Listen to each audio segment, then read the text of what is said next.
धनंजय मुंडेंनी परळीमध्ये मारहाण झालेल्या शिवराज दिवटेची रुग्णालयात जाऊन भेट घेतली। शिवराज दिवटेला समाधान मुंडे टोळीकडून मारहाण, याबाबतचा बराच तपास पोलिसांकडून आता पूर्ण।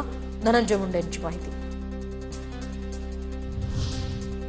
दिवटे मारहाण प्रकरणी उद्या कलेक्टर एसपींसोबत चर्चा करू। आरोपी 17 वर्षांचा असला तरी सुद्धा संज्ञान म्हणूनच कारवाई व्हावी। शिवराज दिवटे मारहाण प्रकरणी सुरेश धस यांची मागणी। 17 वर्षाचा जरी आरोपी असला तरी त्याला संज्ञान ट्रीट करावा अशा प्रकारची मागणी केली होती। दिवटे यांच्या प्रकरणामध्ये सुद्धा लावावी लागेल।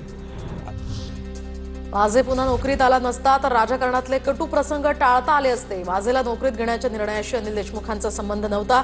वाझेसाठी एक वेगळी स्वतंत्र यंत्रणा रस घेत होती। नरकातला स्वर्ग या पुस्तकात राऊतांचा दावा। पण सचिन वाझे सेवेत येऊ नये पुन्हा। सचिन वाझेंना मी चांगल्या प्रकारे ओळखत होतो।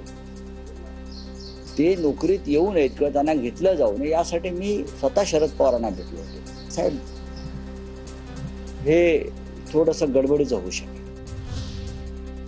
नरकाचं माहित नाही, स्वर्गाचं असेल तर सांगेन। राऊतांच्या नरकातला स्वर्ग या पुस्तकावर अजित पवारांची मिश्किल प्रतिक्रिया।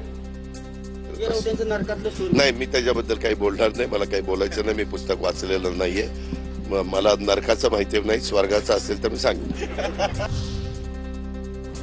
आगामी महापालिका निवडणुका महायुती एकत्र लढवणार। उपमुख्यमंत्री अजित पवार यांचे स्पष्ट निर्देश। तर अपवादात्मक परिस्थितीमध्ये स्वबळावर लढणार। फडणवीसांच्या या विधानाला सुद्धा दादांचं समर्थन।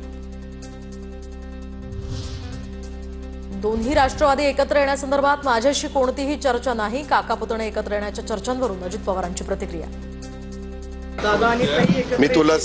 मी त्याच्याबद्दल सांगितलेलं आहे, माझ्याशी कुणाशी चर्चा झालेली नाहीये। माझ्याशी चर्चा झाली तर पहिलं तुला सांगायचं काम करेन। अरे चर्चा झाली नाही, चर्चा झाल्यावर सांगतो म्हटलं ना।